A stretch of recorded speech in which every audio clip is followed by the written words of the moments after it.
Buat yang demen banget sejarah Perang Dunia Kedua, pasti pernah kepikiran deh, kenapa sih tank-tank Jerman terkenal hebat? Terus gimana ceritanya sih? Negara yang kena sanksi sekutu di Perang Dunia Pertama, bahkan nggak diizinin punya tank, tapi malah bisa bikin banyak tank yang hebat. Uniknya lagi, saat harus berhadapan dengan tank musuh yang jauh lebih hebat, mereka masih bisa bertahan dan bahkan mengalahkannya sambil mencetak ace-ace terkenal. Terus apa dong alasan Jerman bisa terus memproduksi Panzer yang demikian hebat ini? Apa ini gara-gara Om Kumis yang ngedorong industri Jerman memproduksi berbagai tank yang lebih besar dan lebih kuat dibandingkan lawannya agar bisa menang perang? Semua perkembangan teknologi militer di Perang Dunia Kedua sebenarnya bisa ditarik sejarahnya dari Perang Dunia Pertama.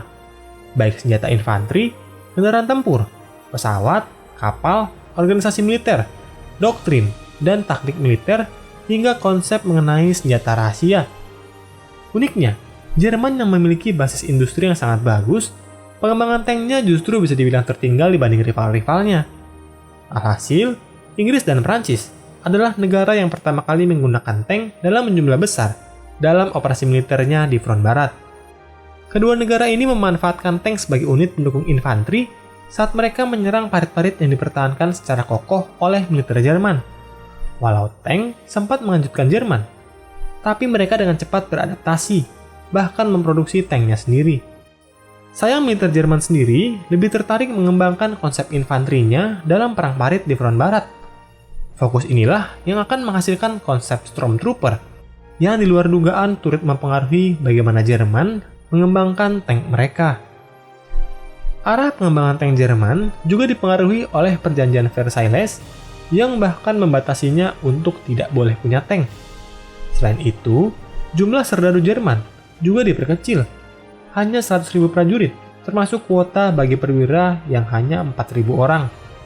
Inikah yang dimaksud dengan kualitas lebih dari kuantitas?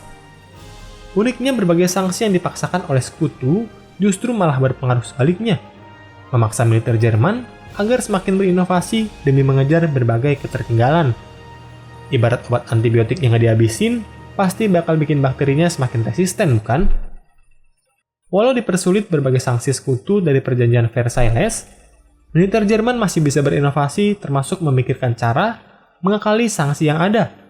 Namun, semua ini akan sia-sia jika Jerman tidak memiliki cara untuk mengujinya. Salah satu perwira militer Jerman yang paling berpengaruh dalam hal ini adalah Hans von Schick yang menjadi salah satu perwira tertinggi. Di bawahnya, Jerman bekerja sama dengan Uni Soviet yang bermusuhan dengan negara-negara sekutu. Kerjasama yang diketahui dan disetujui secara langsung oleh Leon Trotsky ini berhasil mengelabui perjanjian Versailles dalam bentuk pembukaan sekolah militer Jerman di Uni Soviet, seperti tank, pesawat tempur, hingga gas beracun. Dalam hal tank, kerjasama terwujud dengan pendirian sekolah tank Kama yang berlokasi di wilayah Kazan. Sekolah ini kemudian menguji berbagai ide dan konsep dari tank Jerman. Para perwira Jerman yang sempat dilatih di sini bahkan nantinya akan menjadi komandan berpangkat tinggi. Tapi sebagai gantinya, selain mendapatkan anggaran yang cukup besar, Uni Soviet juga diizinkan untuk mengamati perkembangan militer Jerman yang dilakukan di wilayahnya secara langsung. Inilah yang di kemudian hari ikut mendorong Uni Soviet mengembangkan berbagai tank mereka sendiri. Bahkan jumlah tank yang diproduksi oleh Uni Soviet nantinya akan jauh melebihi Jerman. Salah satu tokoh Uni Soviet yang berperan besar dalam hal ini adalah Mikhail Tukhachevsky, sang Napoleon Merah. Ia adalah tokoh penting di balik modernisasi militer USSR, khususnya berbagai tank produksi USSR. Sayang, nasibnya tragis karena ikut disapu bersih oleh Stalin. Pembersihan besar-besaran Stalin ternyata berpengaruh signifikan dalam menjatuhkan kualitas militer USSR, sehingga di kemudian hari, walau teknologi dan spesifikasi tank mereka tidak kalah-kalah banget, Uni Soviet menjadi bulan-bulanan dari pasukan Jerman. Naiknya Hitler sebagai penguasa tertinggi Jerman memang mengubah banyak hal. Jerman semakin yakin dan berani melanggar perjanjian Versailles, termasuk mengintervensi perang saudara Spanyol. Intervensi di perang Spanyol dilakukan dengan mengirim sukarelawan Legion Condor yang dimana Jerman memperoleh kesempatan melakukan pengujian berbagai hasil eksperimennya pada perang sungguhan, mulai dari taktik, bom, hingga produk seperti tank, kapal, dan pesawat yang masih prototipe. Berbagai perusahaan terkemuka Jerman seperti Rheinmetall, Krupp, Henschel, Daimler-Benz, dan MAN berlomba-lomba memproduksi berbagai tank prototip. Perang pun memberikan berbagai insight yang menarik, yang kemudian merevisi banyak produknya sesuai kenyataan di lapangan. Pada perang inilah, produk Jerman dan Uni Soviet berhadapan, seperti Panzer I dan Panzer II harus melawan T-21 dan BT-5. Perbedaannya, pasukan nasionalis Spanyol dan Legion Condor mendapat lebih banyak dukungan udara dibandingkan rivalnya yang memakai produk Uni Soviet. Salah satu kesimpulan yang ditarik Jerman dalam perang ini adalah perlunya tank yang lebih kuat persenjataannya dan perlindungan yang lebih baik. Inilah yang menjadi dasar keputusan langsung militer Jerman mengembangkan Panzer III dan IV hingga bisa dipakai dalam perang berikutnya. Perbedaan terbesar Jerman dan USSR dalam perang saudara ini adalah Hitler melakukannya secara terang-terangan walau terbatas, sedangkan Stalin berusaha mendukung secara rahasia.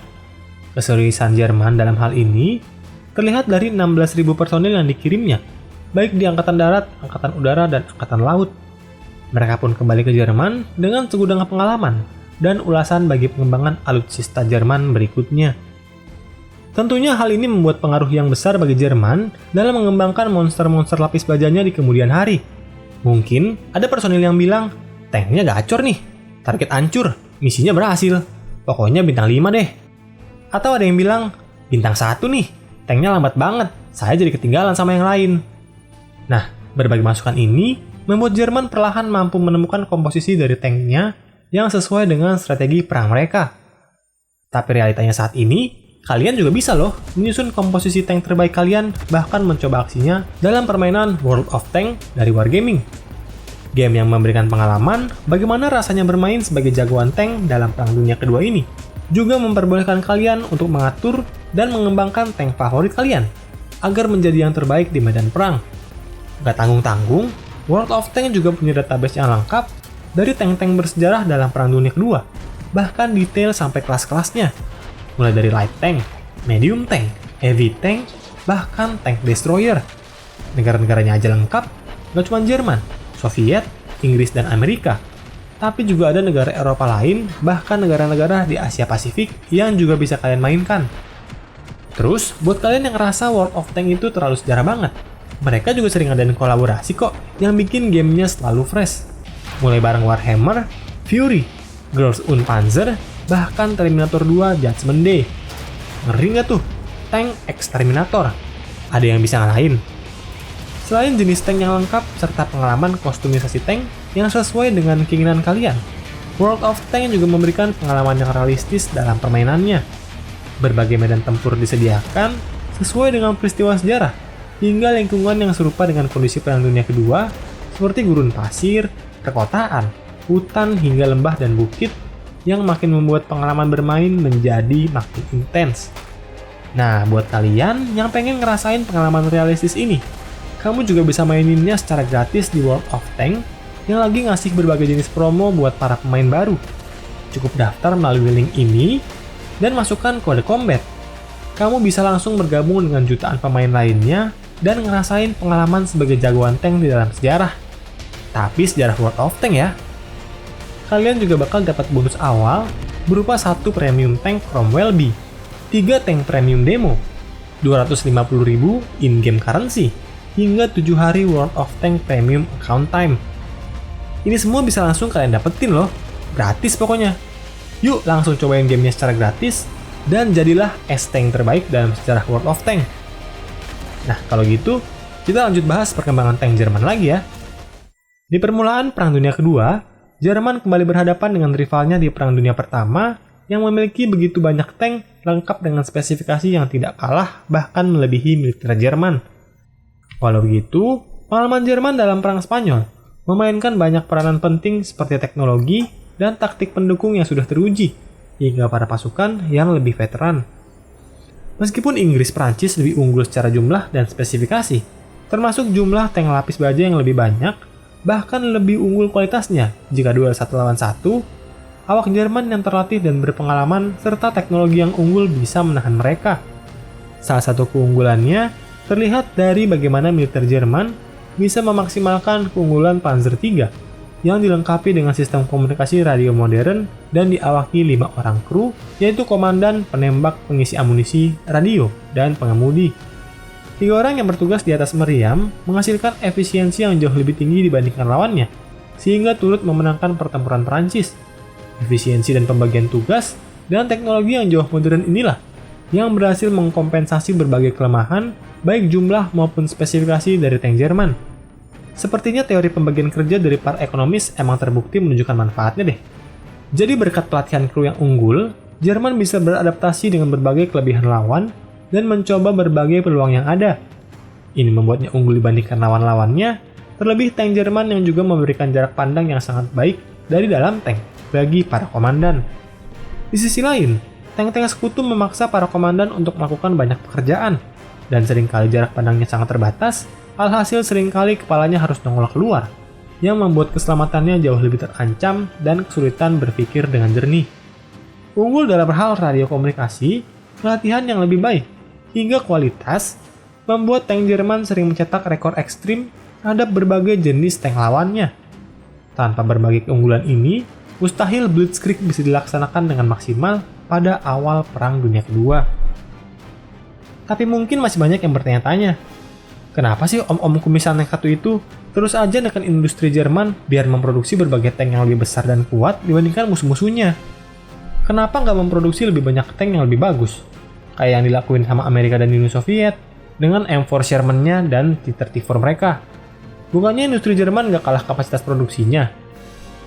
Di sejarah Eropa Barat, ada konsep kesatria berkuda yang berjuang dan memenangkan kemuliaan dengan mengalahkan lawannya, baik di medan perang maupun turnamen. Kemenangan itu bisa menjadi bahan propaganda yang baik untuk menaikkan moral pasukan dan penduduk yang ada. Nah, dari hal inilah, militer Jerman berusaha menciptakan konsep bahwa tank Jerman adalah bentuk nyata dari para ksatria berkuda pada masa modern. Terlebih hal ini memang sesuai dengan doktrin bahwa ras Arya memang lebih superior dibandingkan ras lainnya. Inilah yang membuat para tokoh Panzer SS Jerman seperti Franz Backe dan Michael Wittmann bisa terus bermunculan dan memperoleh popularitas yang sangat luar biasa bagaikan influencer terkenal di masa sekarang. Jadi, si Jerman tuh sengaja bikin hal kayak gini. Yep, selain demi menaikkan moral, hal ini dilakukan demi merekrut lebih banyak lagi kru bagi kendaraan lapis baja Jerman yang di garis depan mulai berguguran akibat lawan yang kekeh tak mau menyerah. Walau begitu, ada alasan lain yang lebih praktis, seperti kondisi Jerman yang punya keterbatasan gak bisa memperoleh akses bahan baku yang semudah rivalnya.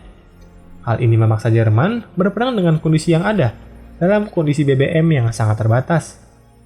Tapi kan Jerman punya sekutu. Romania tuh bisa memproduksi BBM baik secara sintetis dan konvensional. Masalahnya semua itu tidaklah cukup memenuhi kebutuhan perang Jerman di berbagai front. Terlebih lagi memenuhi kebutuhan rakyatnya sehari-hari. Urgensi ini juga yang menjadi alasan utama bagi Hitler dan para pendukungnya memindahkan fokus utama Operasi Barbarossa pada tahun 1942 yang dari awalnya menguasai ibu kota Moskow menjadi beralih ke wilayah selatan Uni Soviet. Perubahan ini didasarkan pada pertimbangan untuk memperoleh ladang minyak Uni Soviet di wilayah Baku demi mengamankan suplai BBM yang sangat vital dan dibutuhkan oleh militer Jerman.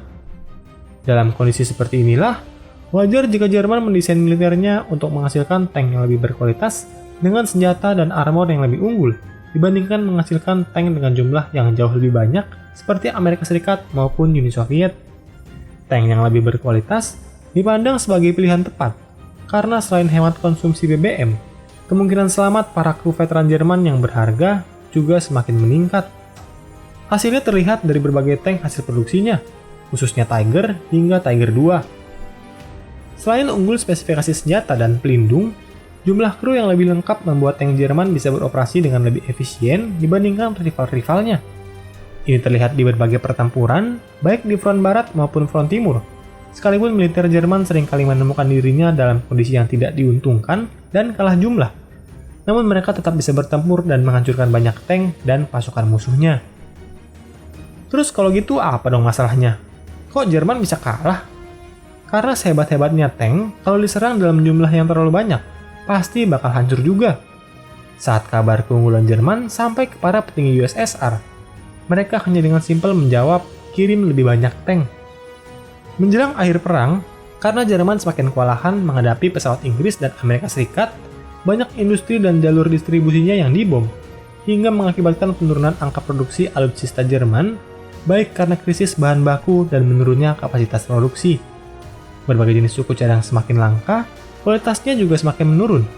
Terlebih lagi, kini musuh sudah berada di wilayah tanah air Jerman. Bahkan langit-langit juga makin dikuasai oleh angkatan udara musuh, yang dengan leluasa menyerang tank-tank Jerman dari atas langit. Nah, menurutmu, apa sih yang bakal terjadi kalau militer Jerman, khususnya unit-unit panzer mereka, bertempur dalam kondisi yang memadai atau seimbang dengan rival-rivalnya? Apakah Jerman nantinya akan memenangkan perang? Bingung ngejawabnya?